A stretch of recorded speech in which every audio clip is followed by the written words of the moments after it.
21 horas con 26 minutos, estamos de retorno en el programa, gracias por acompañarnos, estamos con entrevistas y de hecho hoy queremos dar la más cordial bienvenida a que nos acompañe en los estudios acá en la ciudad de La Paz, es el embajador de Bolivia en Cuba, exministro de la Presidencia, Juan Ramón Quintana, nos acompaña como es embajador. Muy buenas noches, bienvenido. Muchas gracias, Gabriela, muy buenas noches, un saludo especial a todos los televidentes de Avia Yala en el país.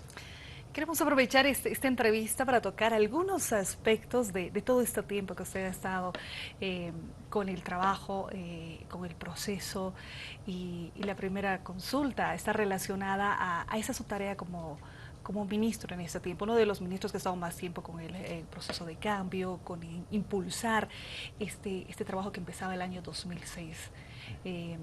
¿Cuál considera que ha sido la tarea más importante, la gestión que usted ha ido apoyando en este tiempo? Bueno, el papel que tiene el Ministerio de la Presidencia es un papel bastante, diríamos, fuerte en el campo de la coordinación institucional, política, e incluso, digamos, en cuanto a la misma gestión, ¿no? Pero con el presidente Evo, el papel tradicional que tenía el Ministerio de la Presidencia, eso cambió de una manera gravitante, ¿no? El presidente Evo ejerce la autoridad del presidente. No es que delega esa autoridad al Ministerio de la Presidencia, ¿no? Y lo ejerce con una extraordinaria capacidad. Consecuentemente, a diferencia de los gobiernos neoliberales, que en primer lugar no ejercían la presidencia y en segundo lugar delegaban el escaso margen, diríamos, de soberanía política que tenían al ministro de la Presidencia, y el ministro de la Presidencia, entre comillas, era como el articulador, diríamos, más político, ¿no? Para que se cumpla no la voluntad del presidente, sino la voluntad de agentes extranjeros. Entonces, con la llegada del presidente Evo, el papel del Ministerio de la Presidencia cambió de una manera, digamos, significativa. Se convirtió en una institución de apoyo al presidente, como corresponde, de coordinación con el gabinete, pero también el ministerio, por mandato del presidente Evo, asumió responsabilidades, diríamos, casi como específicas y responsabilidades en situaciones de contingencia. Las responsabilidades más específicas estaban vinculadas, por ejemplo, con el trabajo con pueblos indígenas, por ejemplo, con la tarea de la erradicación de la extrema pobreza en el TIPNIS, con la relación del propio ministerio a través de sus viceministerios con el poder legislativo y con las organizaciones sociales, ¿no? Pero por otra parte tenías, bueno, y las otras tareas que tenían que ver con situaciones de emergencia. Desde la perspectiva política había que trabajar en un frente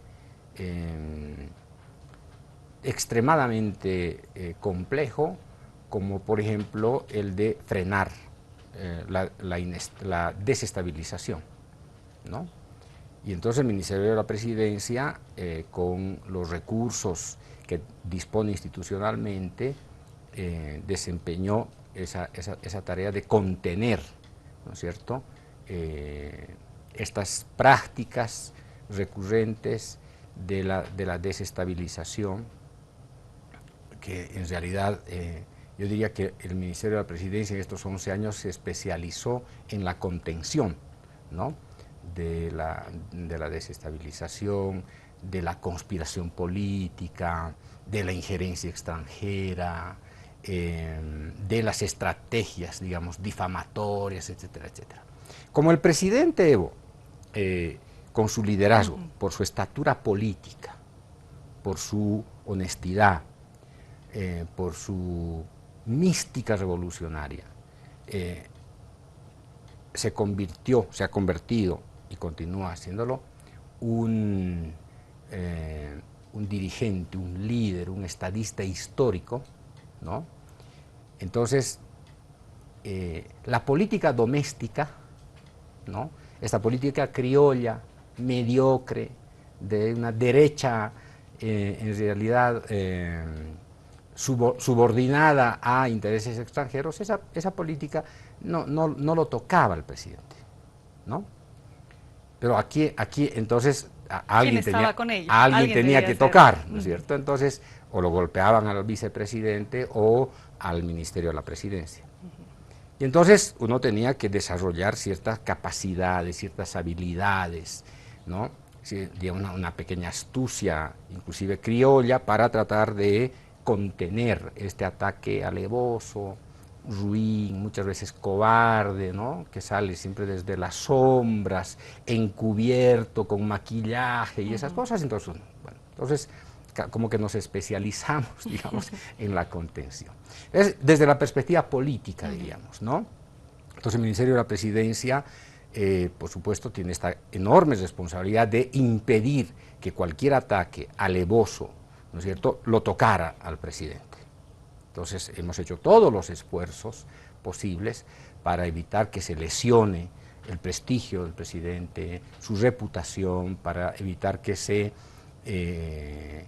hiera su dignidad, ¿no? Entonces, esa es una tarea de un ministro de la Presidencia y obviamente de un gabinete y obviamente de los actores políticos. Pero también teníamos las otras tareas, ¿no? Las tareas de estas responsabilidades emergentes de la contingencia, como por ejemplo los desastres naturales, que han marcado muy fuerte desde el principio del gobierno, desde el 2006, 2007, 2008, tuvo una recurrencia el 2002, el 2013, ¿no es cierto? Entonces había que enfrentar con toda la energía, con todo el peso, diríamos, del nuevo Estado. Entonces, ¿por qué? Porque a diferencia del pasado inmediato, las agencias de cooperación internacional se hacían cargo de las emergencias, de los desastres naturales y de los impactos que recibía la población boliviana. Entonces no era que el gobierno se hacía cargo, no, se hacía cargo la cooperación. Entonces la cooperación coordinaba, la cooperación iba y sacaba platita de Europa, de Estados Unidos, entonces, y obviamente esa plata la administraban también ellos.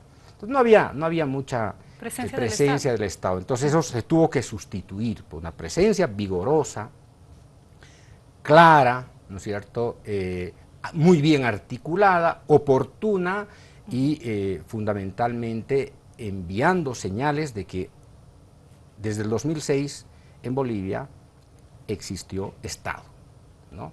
Y un Estado fuerte, un Estado con recursos, un Estado con autoridad, un Estado con una visión estratégica y por lo tanto la tarea, diríamos, estas tareas que se asignaban a actores externos, eso se terminó y entonces tuvimos que asumir eso, ¿m? Por delegación del presidente, que por lo demás él supervisaba, controlaba, monitoreaba todas las acciones de todas las instituciones involucradas en las acciones de defensa civil. Esa es una responsabilidad que como que se cargó al propio Ministerio de la Presidencia y otras responsabilidades, la estrategia de lucha contra la extrema pobreza en el TIPNIS, el tema del Dakar, por ejemplo, que tuvimos que abrir, el presidente abrió, por supuesto, tuvimos que abrir el sendero para que el Dakar se instale en Bolivia y podamos disfrutar no solamente esta competencia de alto riesgo, sino podamos poner en la vitrina del mundo a Bolivia, fundamentalmente para enriquecer las expectativas turísticas, ¿no? Y lo último, ya, digamos, para no ser muy largo, lo último, la crisis del agua en la ciudad de La Paz. Entonces, como que el ministerio de la presidencia se convirtió eso en una especie de brazo expedito, muy operativo, de respuesta inmediata, y obviamente por la confianza que el presidente le asignaba al ministerio, ¿no? Entonces, tiene desde las tareas, diríamos, políticas, de gestión institucional, hasta las tareas de resolver emergencias o situaciones críticas. Entonces, ahí uno acumula, digamos, capacidades de gerencia, administrativas, habilidades políticas. La verdad que es un aprendizaje impresionante.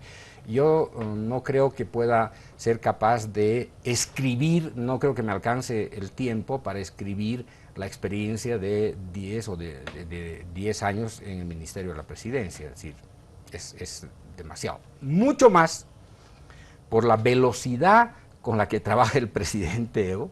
De hecho, el Ministerio de la Presidencia tiene que estar cerca de él, ¿no es cierto?, apoyando sus actividades. Mucho más por el rigor del presidente Evo, ¿no?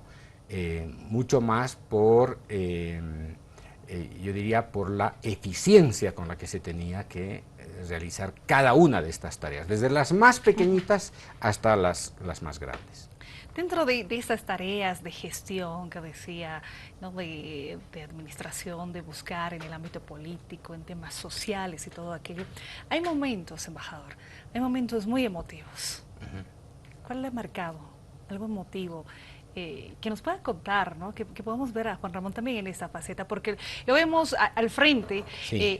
En las conferencias de prensa, con los temas, en lo político, en las gestiones, ayudando, pero este otro lado, que pareciera que decimos Juan Ramón humano, la persona que Sí. tiene que asumir este rol. Sí, pero interesante tu pregunta, que me conduce, digamos, a un escenario político. Yo creo que, tendrá que hacerse estudios acerca de lo que es la manipulación mediática, ¿no?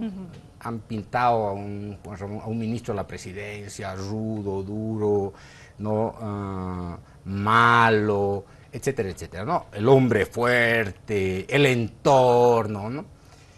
Es que en realidad es la expresión de una estrategia política artera de la derecha para tratar también de descalificar, ¿no?, al Ministerio de la Presidencia, para tratar de devaluar al Ministerio de la Presidencia. Porque la verdad es que cuando uno tiene que enfrentarse al adversario político, ¿no?, a la derecha como adversario político, hay que hacerlo con la mayor firmeza, con la mayor claridad intelectual, con la mayor honestidad intelectual, y yo diría con la mayor templanza, ¿no es cierto?, y energía.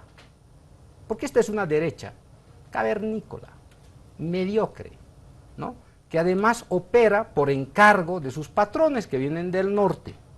Y entonces, usted no le está respondiendo desde el Ministerio de la Presidencia a los bufones, ¿no?, al Bolas Murillo, no les está respondiendo a ellos, porque ellos no merecen una respuesta, porque es una pérdida de tiempo. No está respondiendo a sus patrones, a los que mandan desde arriba, porque estos son cantinflescos, pues, ¿no? Lo ves a Tuto Quiroga y todo su discurso cantinflesco, preparado, con frases hechas, esas cosas, ¿no? O a Doria Medina, tratando de recuperar cierta credibilidad después de haber destruido el país. Entonces, no merecen mucho esfuerzo, diríamos, ¿no? Pero, precisamente por eso, esta derecha, que trabaja por encargo de sus patrones de la avenida Arce, apuntaban con mucha fiereza, ¿no es cierto?, al Ministerio de la Presidencia para tratar de desgastar. Yo le diría, Gabriela, con toda honestidad, si hay algo que ha hecho la derecha, ha sido multiplicar mi energía para combatir la antipatria. Así, si hay algo que han hecho ha sido recargar, digamos, Le recargaron las pilas. Exactamente, ¿no? Porque no hay cosa más, no hay algo que me entusiasme más, digamos, que pelear contra la antipatria, ¿m? Contra todos estos súbditos, ¿no?, que se han acostumbrado a maltratar a la patria, maltratar al boliviano, maltratar al país. Entonces ahí uno adquiere fuerza, templanza, energía. La mejor batalla es enfrentarlos a ellos, ¿no? Pero no tanto, insisto, a este criollaje, ¿no?, sumiso, sino a sus patrones. Y ellos obviamente que atacaban con artillería pesada, ¿no? Ministerio de la Presidencia, 33 camiones vinculados al narcotráfico. Nunca presentaron, jamás presentaron una sola prueba, un átomo de alguna prueba de alguna irregularidad. Porque porque el Ministerio de la Presidencia es una institución, es un espacio que representa también al gobierno y al presidente. Y sería algo funesto que un Ministerio de la Presidencia se involucre en algo ilícito, en algo ilegal, en algo que no sea ético, ¿no? Entonces, como no había nada de eso, entonces el ataque artero, ¿no?, era la difamación. Pero bueno, insisto, como dice Nietzsche, lo que no te mata, ¿no?, te hace fuerte. Entonces, eso. Tú me preguntabas cuáles son los otros episodios. Yo diría que yo vivía todos los días episodios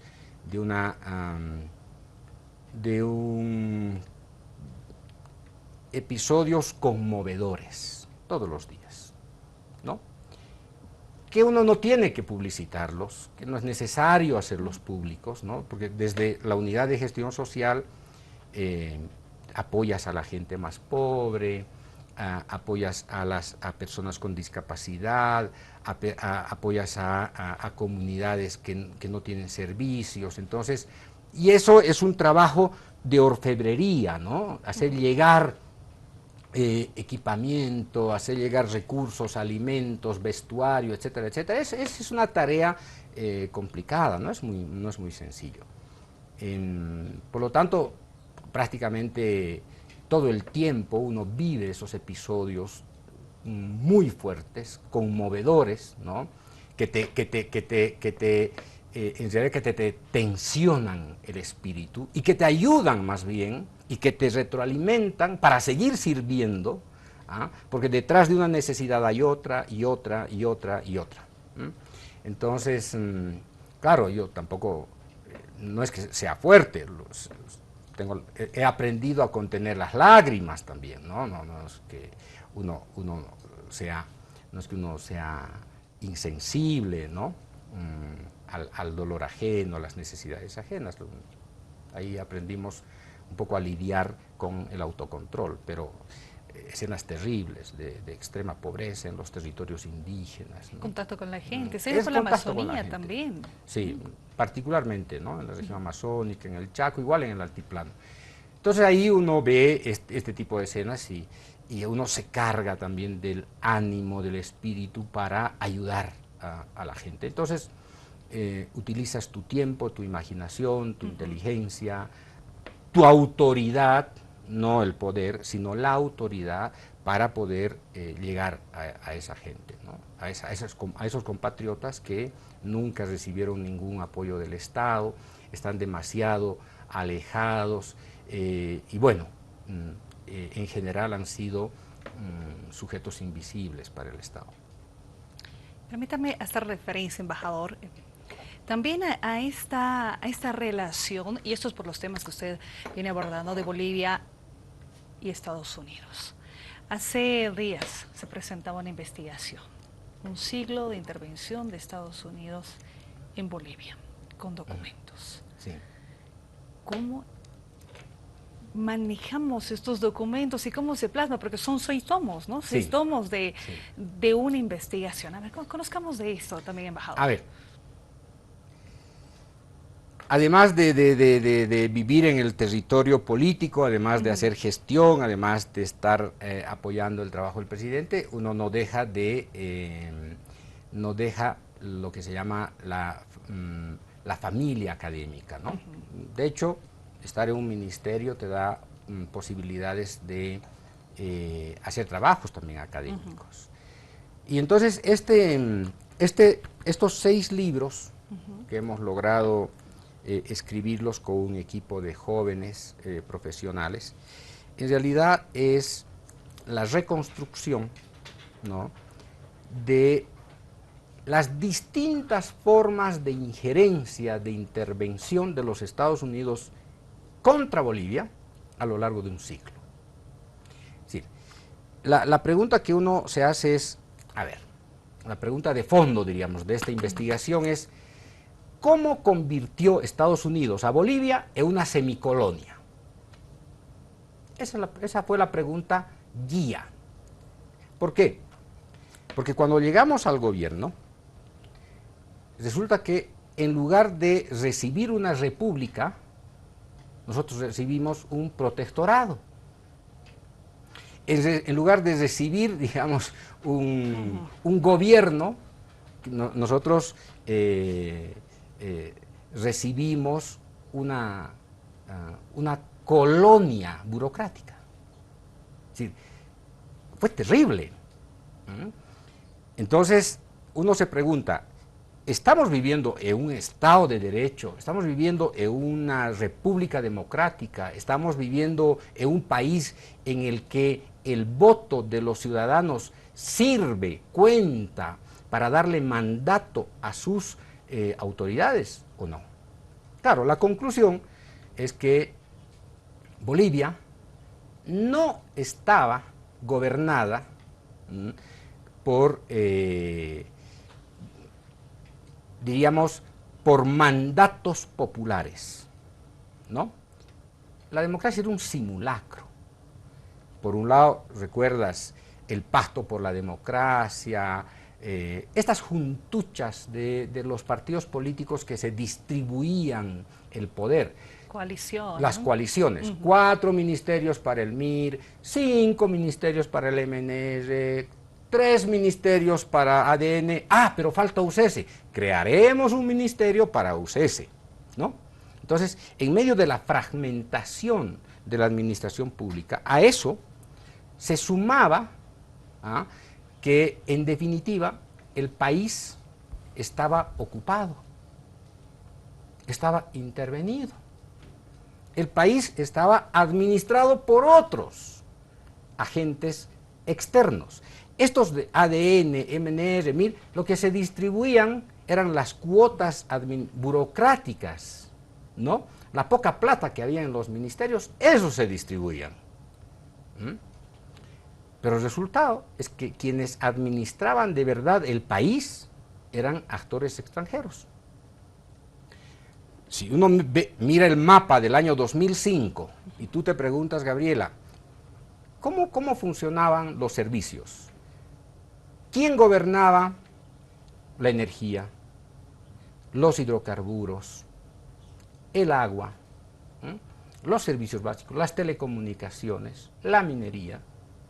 ¿Quién se hacía cargo de eso? Las transnacionales. Y entonces, por un lado, no había gobierno, porque se distribuían la torta, ¿no?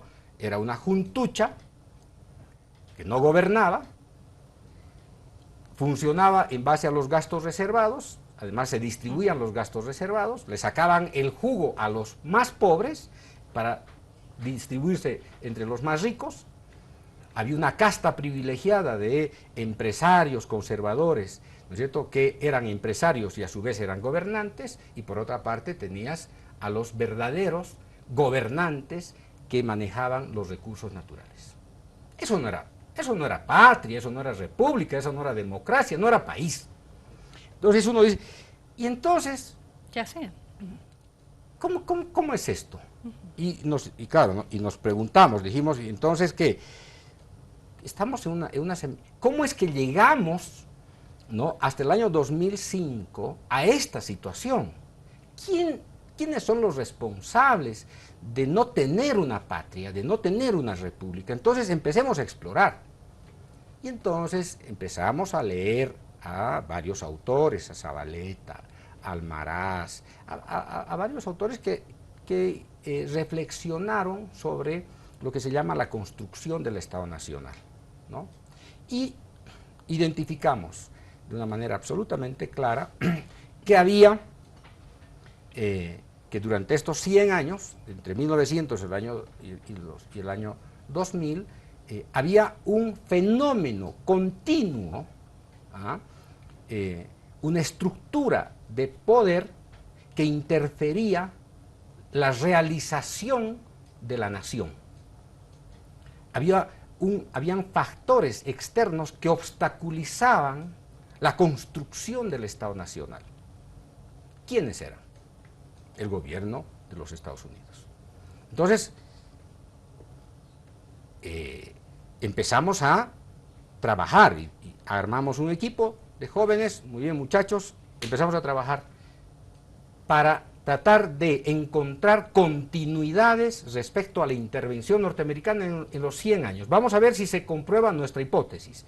Y nuestra hipótesis es que llegamos a ser una semicolonia, ¿no es cierto?, como resultado de una intervención directa del gobierno de los Estados Unidos frente a Bolivia.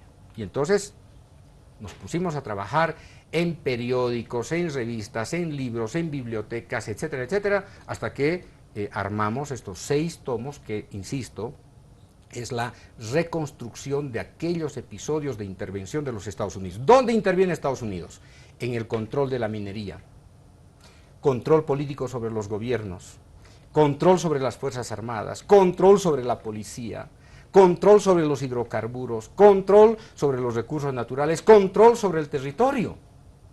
Es decir, desde principios del siglo XX, se fue acumulando este poder imperial, este poder de control imperial de los Estados Unidos sobre nuestro país, al extremo que se convirtió en una colonia.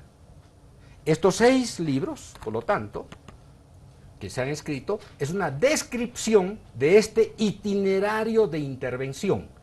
¿Quiénes impulsaron los golpes de Estado? ¿Quién impulsó el golpe de Estado contra Bush? ¿Quién impulsó el golpe de Estado contra Villarroel? ¿Quién impulsó el golpe de Estado contra Víctor Paz Estenssoro? ¿Quién impulsó el golpe de Estado de Banzer contra Torres?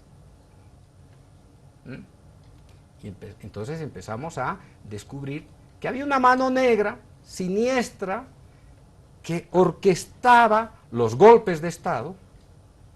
Había una mano negra ahí del poder financiero norteamericano que te daban crédito a tasas altísimas de interés, te chantajeaban con, además, bajo presión para que les transfieras recursos naturales. Entonces, estas formas de intervención son las que están explicadas en ese libro, y no es un invento de nadie. Están transcritos documentos reservados, documentos desclasificados del propio gobierno de los Estados Unidos. ¿Quién dispuso el asesinato del Che? Washington. ¿Quién disponía de los grandes créditos para estrangular la economía minera estatizada de Bolivia? Desde Washington. ¿Quién definió el plan triangular, el plan Bohan, la misión Kemmerer? Hay un actor. Bueno, para terminar este tema, para que gobierne el imperio sobre Bolivia, no solamente se requiere el peso imperial, su economía, su poder económico, su poder militar, su poder financiero, su influencia política, no solamente eso no es suficiente.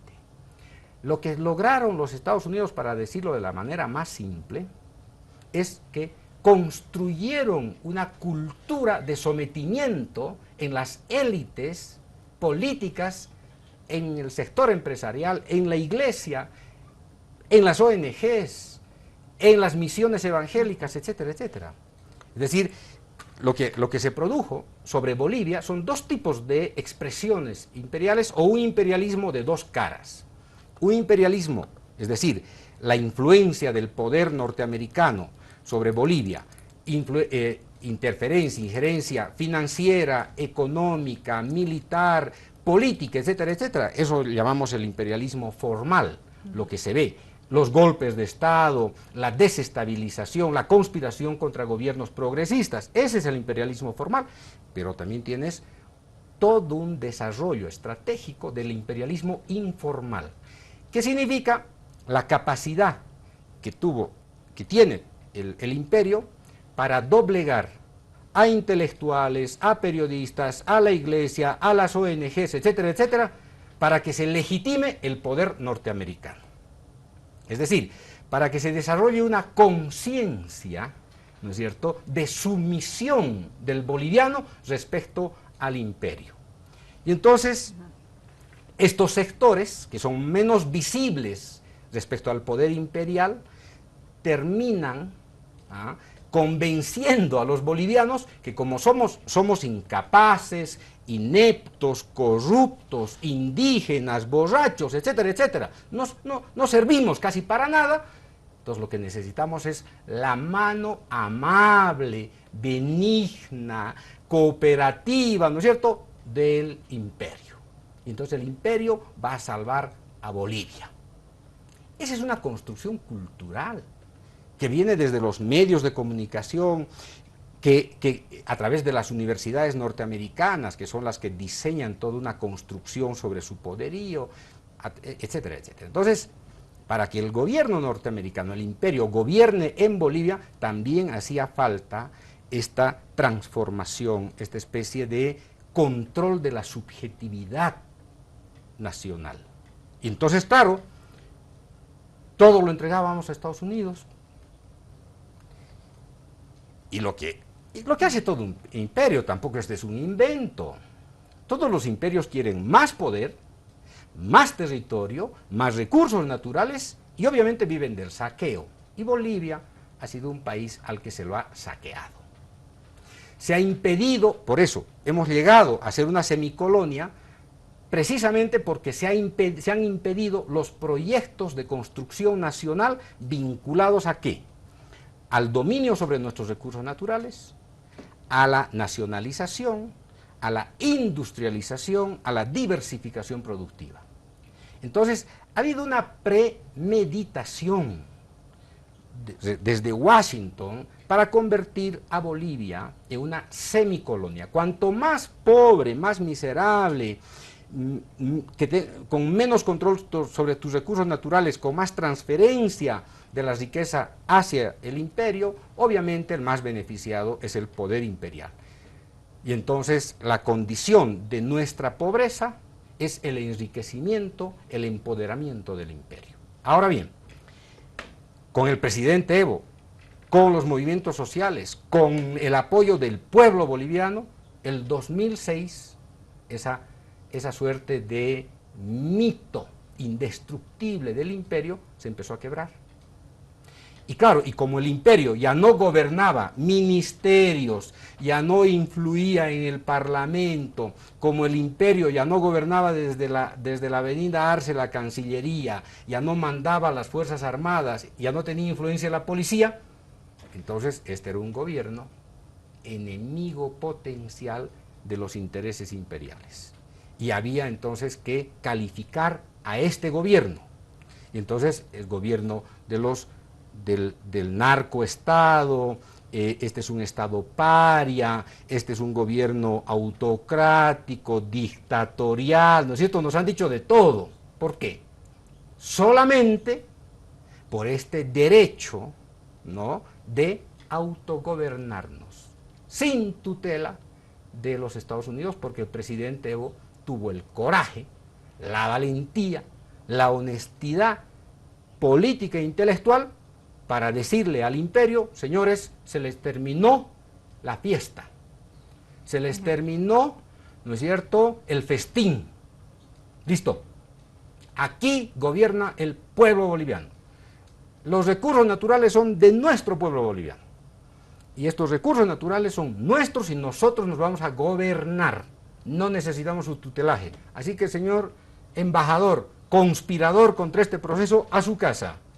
USAID, que viene aquí con la carita amable para decir que ayuda a los pobres, cuando la década del 60 lo que hacía era traficar armas para que se peleen entre campesinos y mineros, a su casa. No los necesitamos, no necesitamos su cooperación, que entre otras cosas es una simulación de la cooperación. Nunca cooperaron.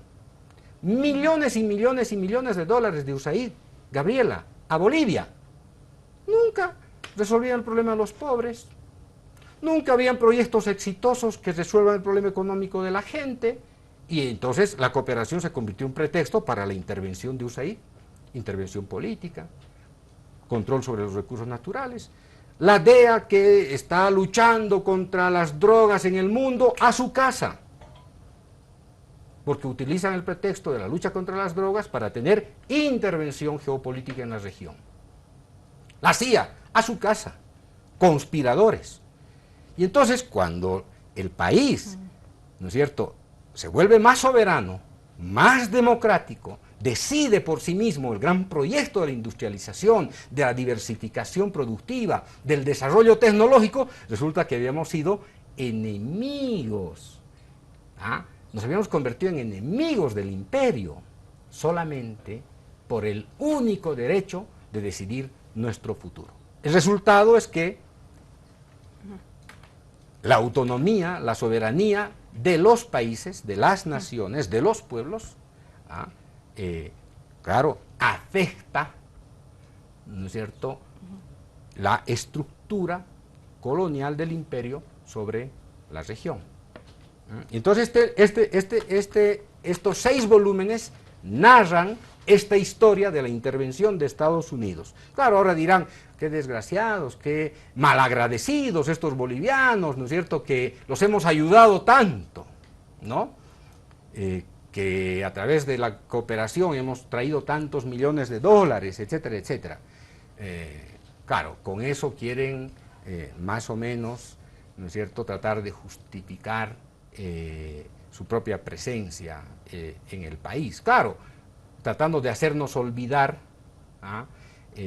quién controlaba los recursos naturales, quién gobernaba este país, quién daba los golpes de Estado, quién desestabilizaba, etcétera, etcétera, ¿no? Entonces, esta es una historia muy interesante, que el presidente ha invitado que todos los bolivianos y bolivianas puedan leer, independientemente de su credo religioso, de su origen geográfico, de su preferencia religiosa, etcétera, etcétera. Creo que es importante contrastar la historia que nos han contado nuestros mayores con una investigación todavía relativa, ¿no es cierto?, respecto a la intervención extranjera que ha impedido una verdadera construcción del Estado Nacional.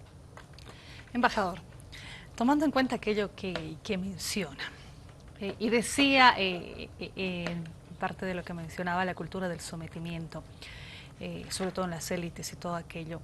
Hace poco más de una semana se daba un episodio. ¿A qué quiero llegar con esto? Cómo los bolivianos ahora, de repente en esos sectores que no eran tomados en cuenta, reaccionan ante determinados hechos. Para responder a aquello, quiero mostrarle la siguiente nota, si me permite, embajador.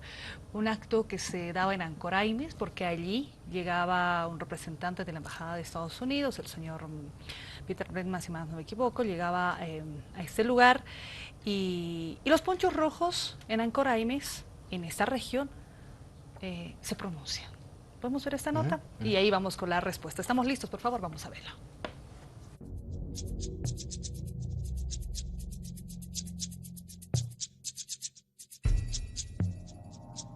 El encargado de negocios de la Embajada de Estados Unidos en Bolivia, Peter Brennan, fue distinguido con un poncho rojo por el alcalde de Ancoraimes, Zenón Ramos, el pasado 18 de abril, acto que fue repudiado por una veintena de comunarios este lunes, por ser un acto de desagravio a la visita de este diplomático en la provincia Huamayllus del municipio de Ancoraimes.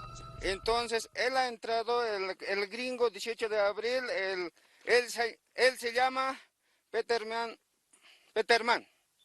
Entonces nosotros no podemos permitir que los gringos aquí venir aquí los gringos que vengan aquí a plantar, digamos, los árboles, porque nosotros sabemos plantar los árboles, porque nosotros tenemos muchas plantas aquí en el que se llama en el campo. Entonces nosotros no vamos a permitir a ese gringo y al alcalde más.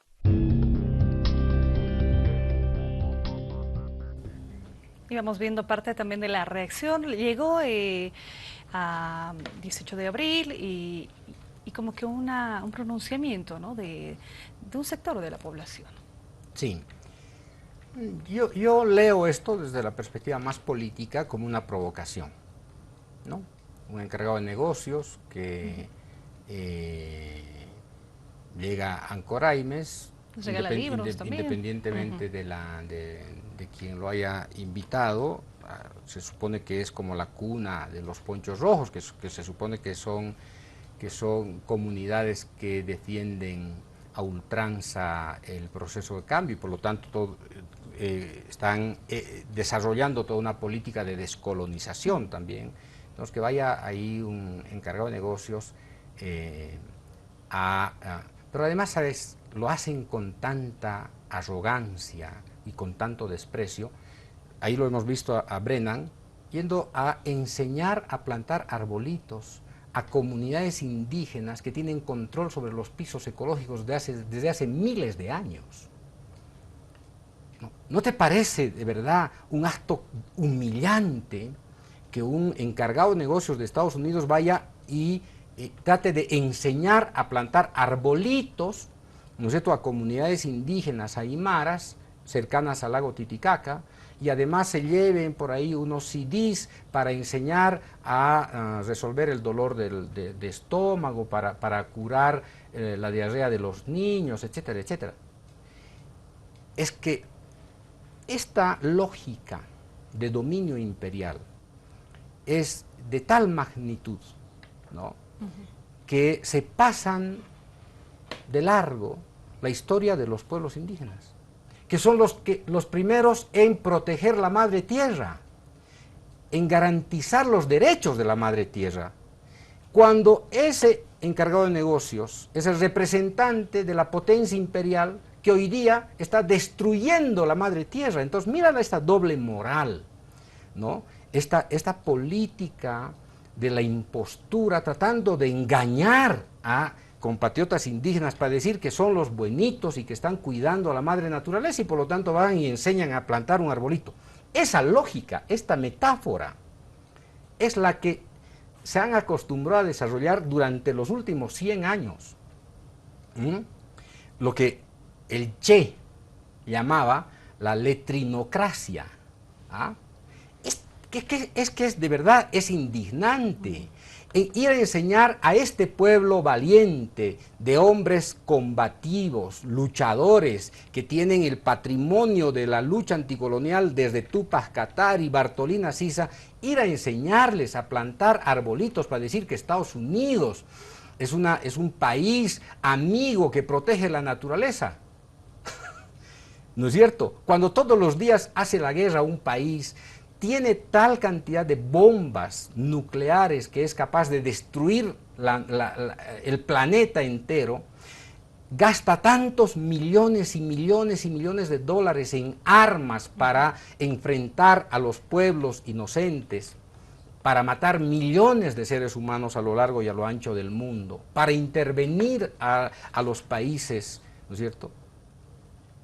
Esta potencia imperial que destruye la naturaleza con este capitalismo salvaje, con esta cultura, si tú quieres, del consumo excesivo, viniendo a enseñarnos, imagínate, Gabriela, a plantar arbolitos, a esta cultura, ¿no es cierto?, que les puede enseñar lo que es el control de los pisos ecológicos.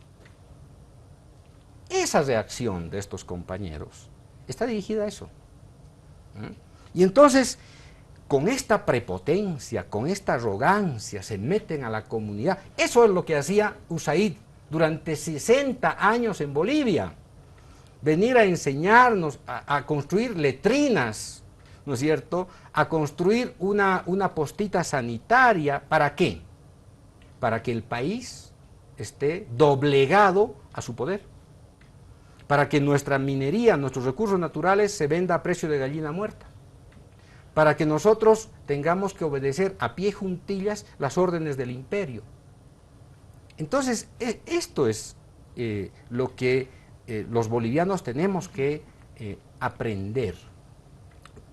Lo que pasa es que durante todo este tiempo, yo diría que hay dos expresiones terribles que han caracterizado el dominio imperial. Una de ellas es la alienación y la otra es la enajenación. Y la alienación no es nada más ni nada menos que es lo que ha hecho Brennan en el altiplano: confundir la realidad, ¿no?, con los buenos deseos. Es decir, sustituir la realidad con una impostura. ¿Ah? Esto es alienante.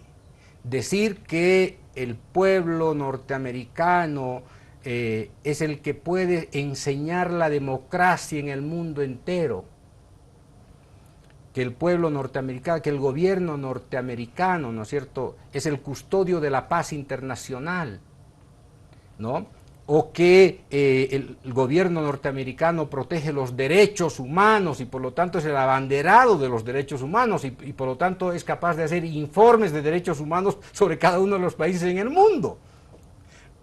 Cuando en Irak han matado a 1 millón de seres humanos inocentes, cuando hoy están atacando Siria, cuando han dejado sembradas las guerras en el Medio Oriente, en el norte de África, pero para no ir más lejos, la historia del imperio en América Latina es tremendamente dramática. Cuando los pueblos, los gobiernos intentaron forjar sus propios proyectos de desarrollo nacional o los mataron a los presidentes por órdenes de la CIA, de los gobiernos norteamericanos, o daban golpes de Estado. Y simplemente te pongo sobre la mesa 4 ejemplos. Mandaron a matar a Allende, porque se le ocurrió a Allende, ¿no es cierto?, nacionalizar el cobre, porque se le ocurrió a Allende construir una sociedad de iguales, porque se le ocurrió a Allende y al pueblo chileno, ¿no es cierto?, desembarazarse de la influencia norteamericana. Terminaron induciéndolo al suicidio a través de las Fuerzas Armadas mediante el golpe de Estado. El presidente panameño, Omar Torrijos, que luchó tanto por recuperar la soberanía sobre el Canal de Panamá,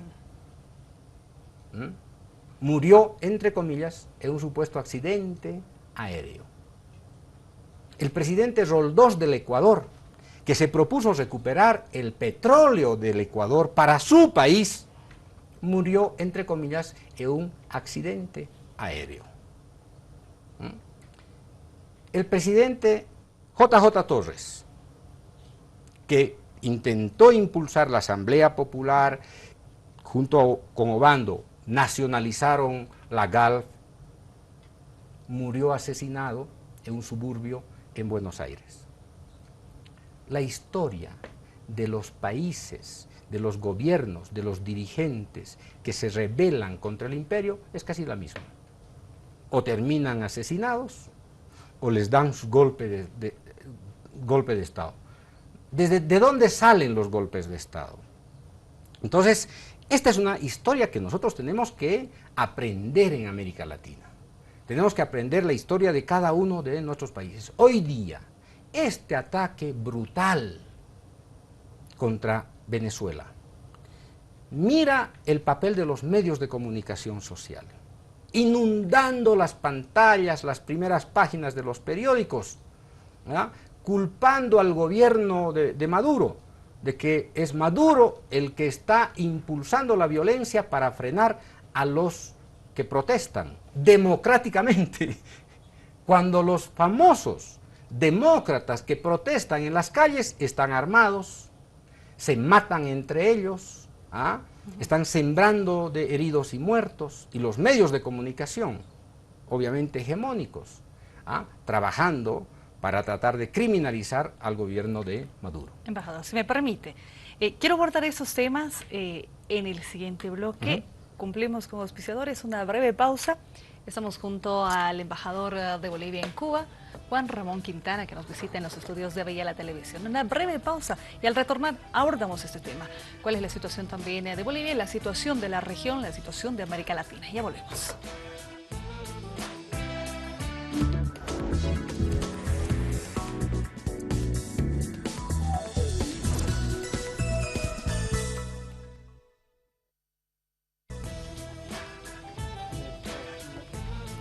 (22:19). Estamos junto al embajador de Bolivia en Cuba, Juan Ramón Quintana, en los estudios, exministro de la Presidencia, abordando algunos de estos temas. Y lo habíamos dicho, embajador, antes de la pausa, quiero abordar de la región de América Latina, de Bolivia y la geopolítica en realidad, porque eso es muy importante si empezamos a tener esta lectura geopolítica de Bolivia en la región. Y con estos países, con los países vecinos que no están pasando buenos momentos. Quiero referirme así muy concreta en la pregunta. Argentina, Brasil, con gobiernos de derecha, y la crisis también de Venezuela. En ese contexto está Bolivia. Sí. Gabriela, no se puede explicar, digamos, América Latina en muy pocos minutos, si no es con un mapa justamente acerca de la geopolítica más global. Pero lo que podemos decir que en América Latina se están disputando la continuidad de proyectos progresistas, de proyectos de emancipación económica, social, política, y el retorno, diríamos, de proyectos conservadores, ¿no? Esta disputa se da, como es absolutamente comprensible, en un contexto en el que el imperio norteamericano tiene varios frentes de batalla global, tiene varios conflictos globales. América Latina es uno de ellos, ¿no? Entonces uno tiene que mirar, digamos, la región en un contexto mucho más global. Yo diría como cuatro factores que podríamos tratar de explicar. El primero es que Estados Unidos ha perdido bastante prestigio. Ha perdido bastante poder en América Latina, pero no solamente eso, sino que los pueblos han ganado capacidades de autodeterminación. Venezuela con Chávez, Cuba con Fidel, Ecuador con Correa, Bolivia con Evo, ¿no es cierto? Paraguay con Lugo, Brasil con Lula, con Dilma Rousseff, Argentina con Ernesto Kirchner, con estos últimos 15 años,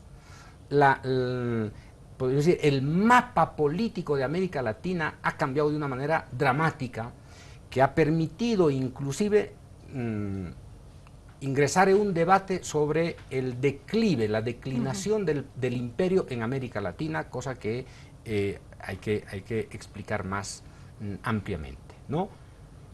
Y entonces, Estados Unidos, ¿cómo reacciona frente a esta insurgencia, a este gran proyecto regional que además se reafirma en UNASUR, ¿no es cierto?, en la CELAC, en el ALBA, estos proyectos de integración regional?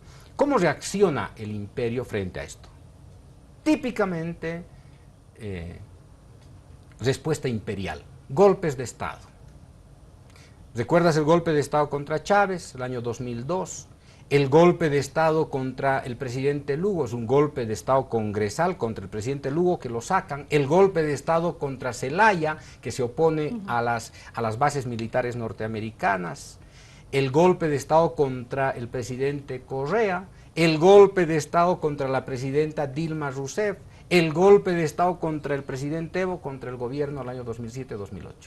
Fíjate cómo reacciona frente a esta emergencia de los países por su nacionalismo, por su capacidad por tratar de controlar sus recursos naturales, etcétera, etcétera.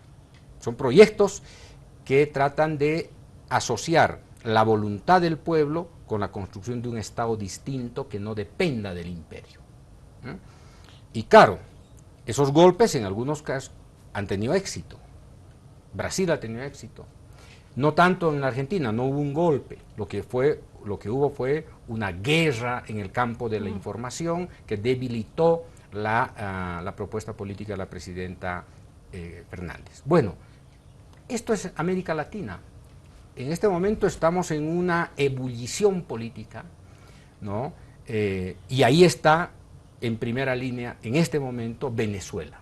En realidad estamos asistiendo a una contraofensiva imperial contra Venezuela, y contra Venezuela por razones de tipo geopolítico. No le perdonan a Chávez que Chávez se haya convertido en el líder planetario antiimperial. Porque Chávez desarrolló toda una teoría, toda una propuesta de liberación de los países del sur frente al imperio. Eso no le perdonan a Chávez, no le perdonan a Venezuela. Y entonces, hoy día, todas las agencias de seguridad, los organismos multilaterales, los gobiernos conservadores se han concentrado para tratar de destruir Venezuela. Lo propio trataron de hacer con Bolivia, el 2007-2008, lo propio trataron de hacer con Ecuador. Es la misma historia, esta disputa entre este intento de modificar la historia de nuestros pueblos y el intento de persistir en la hegemonía extranjera. Embajador, tenemos unos minutos más y nos gustaría cambiar el tema a las nuevas funciones también que asume. Vamos con Sandra Elías en Santa Cruz. Sandra, adelante, estamos junto al embajador Juan Ramón Quintana, embajador de Bolivia en Cuba, antes del viaje que se tiene hasta este país. Adelante, Sandra. Excelente, muchísimas gracias, Gabriel. Un saludo cordial para el embajador desde Santa Cruz y bueno, un gusto poder tenerlo esta noche con nosotros en el último round, escuchando además este repaso que se ha hecho por los 11 años como ministro de la presidencia y por supuesto escuchando además todos estos temas que ha destacado con relación a este siglo, ¿no es cierto?, de intervención norteamericana. Yo quisiera hablar, embajador, de la otra etapa, es decir, de la nueva etapa, el nuevo reto. Y me gustaría que nos hable, por un lado, de manera breve, si así lo quiere, como persona, es decir, como el hombre, el padre, el esposo, el profesional, que ahora encara un nuevo reto, un nuevo horizonte, un nuevo país, nuevos objetivos, unas nuevas funciones, ¿no es cierto?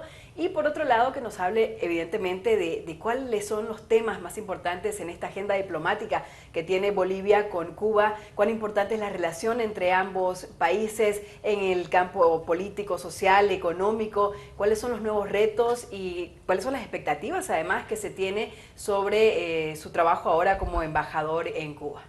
Bueno, muchas gracias, Sandra. Brevemente le puedo decir, voy a tratar de sintetizar por el tiempo, 3 tareas fundamentales que me han encomendado, tanto el canciller como el presidente. La primera tarea, por supuesto, es el de robustecer, el de profundizar, el de ampliar la esfera de las relaciones entre Bolivia y Cuba, no solamente ratificar los compromisos, los convenios, los proyectos que hoy día estamos llevando adelante, sino que dar pasos significativos como por ejemplo mayor cooperación y complementariedad en el campo del desarrollo científico y tecnológico, fundamentalmente en el campo de la medicina, mejorar los niveles de cooperación en el campo del desarrollo del turismo. Cuba hoy día se está beneficiando de una manera extraordinaria con el turismo, y además el de también mejorar las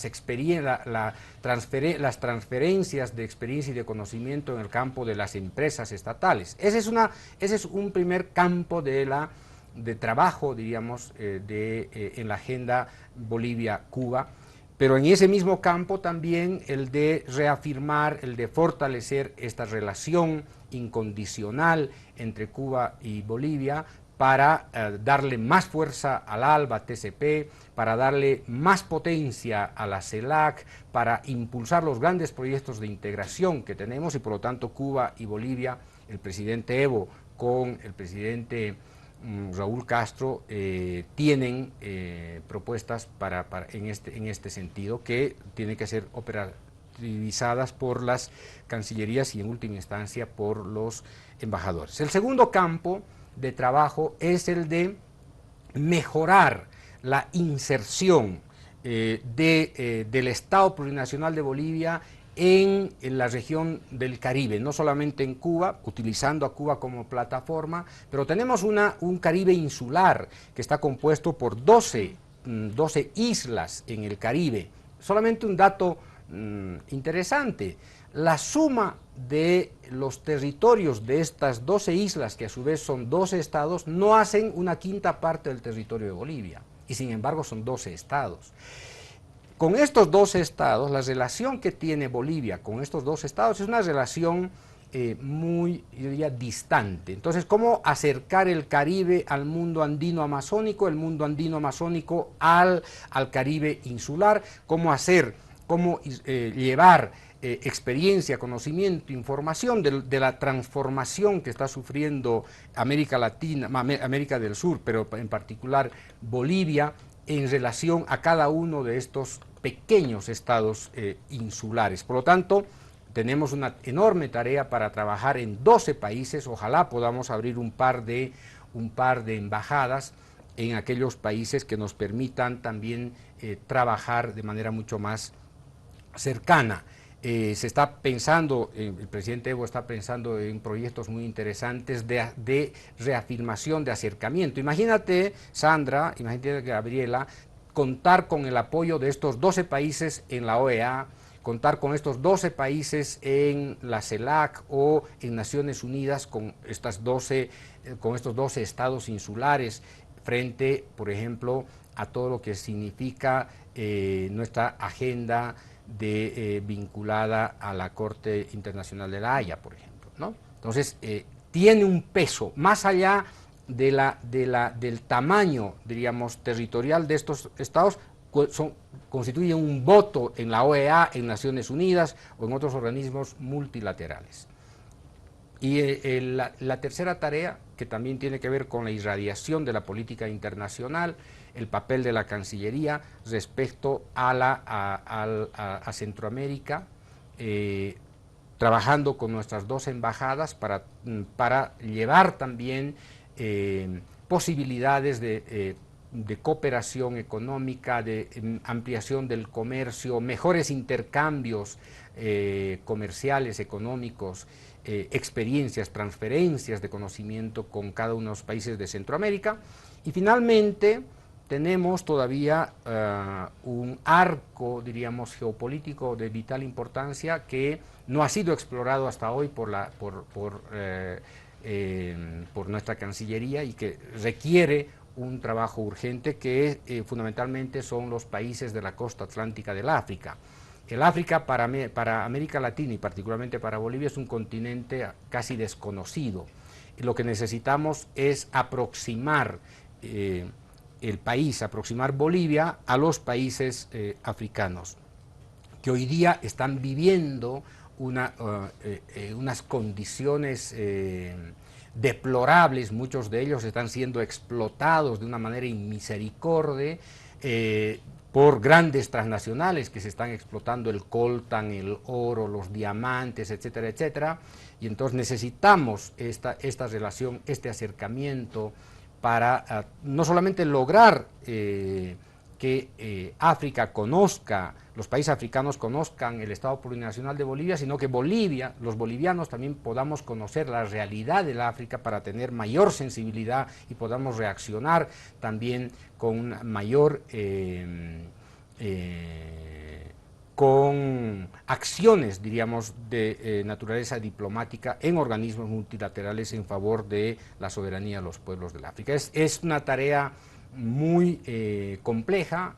Aparentemente Cuba es una pequeña isla de 110.000 kilómetros cuadrados, de 12 millones de habitantes. Pareciera que no tuviera un valor geopolítico y sin embargo Cuba tiene un valor geopolítico extraordinario en el Caribe, y no hay que olvidar que este pequeño país, pequeño por su dimensión geográfica, por la cantidad de población, es uno de los gigantes de la emancipación de América Latina, porque ha sido capaz de resistir casi 60 años el bloqueo de la mayor potencia imperial del mundo, y por lo tanto ha sido capaz de resistir el asedio, la agresión imperial todos los días. Entonces Cuba es en ese sentido un gigante para la propia geopolítica, no solamente del Caribe, sino del mundo. Por último, si uno revisa los últimos años en Naciones Unidas, ¿no es cierto?, el cuestionamiento al bloqueo, prácticamente Cuba todos los años derrota moral, ética y políticamente al mayor imperio del mundo, porque recibe el apoyo prácticamente de todo el planeta, que condena este bloqueo inmisericorde de la potencia imperial contra un pueblo que lo único que ha hecho ha sido ser solidario, trabajar por los pueblos más pobres, apoyar en proyectos de educación, de salud, preservar la vida de millones de seres humanos. El único pecado que ha cometido Cuba es ser una revolución que la ha emancipado como pueblo. El único pecado de Cuba en realidad es haberse liberado del yugo imperial para ponerse al servicio de la humanidad. Ese pecado es castigado todos los días con este bloqueo infernal, y a pesar de ese bloqueo, hoy día Cuba sigue siendo el gran ejemplo para América Latina y para el mundo en términos de independencia. Queremos agradecerle, embajador, por habernos acompañado estos minutos y me extiendo un minuto más para hacerle una pregunta un tanto más personal, en el sentido de decirle qué es lo que va a extrañar de Bolivia, porque ya se va en unos días a Cuba. Sabemos que va a volver, va a estar entre ir y volver en el viaje, pero algo extraña de Bolivia cuando se vaya. ¿Qué es lo que va a extrañar? Levantarme a las 5 de la mañana, o a las 4 de la mañana. Más de 11 años ya se ha acostumbrado, ¿no? Sí. Es un ejercicio gratificante, mucho más cuando el presidente es el primer ciudadano que se levanta a las 4 de la mañana para trabajar por el país. Entonces, no es que no se va a levantar. Sí, voy a extrañar estar bajo el control directo del presidente, pero no voy a dejar de levantarme muy temprano para trabajar. Gracias, embajador, por habernos acompañado. Ha sido un gusto y mucho éxito en la tarea que tiene. Nosotros nos despedimos del programa, son las 22:36. Sandra, nuestro reencuentro el día de mañana. Muchas gracias por este contacto, también por la entrevista que hemos tenido, el programa especial, y bueno, ya nos encontramos el día de mañana, Sandra. Claro que sí, Gabriela, como siempre es un gusto acompañarte. Un saludo a toda nuestra televidencia y por supuesto, como siempre les decimos, continúe con la programación de Avia Yala Televisión. Buenas noches.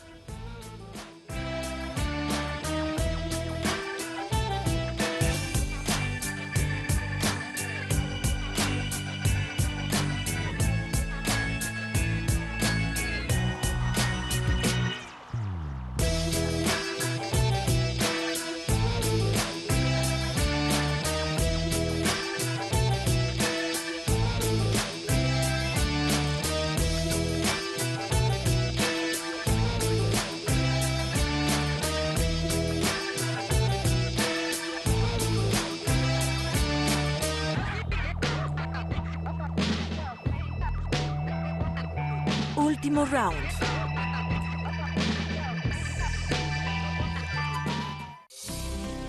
La maca es una raíz de la familia del rábano y se conoce por el olor similar a la mantequilla. Puede ser consumida, asada o cocida y preparada en forma de sopa o en forma de bebida. En el ámbito de la salud, se utiliza para regular la producción de hormonas y la tiroides.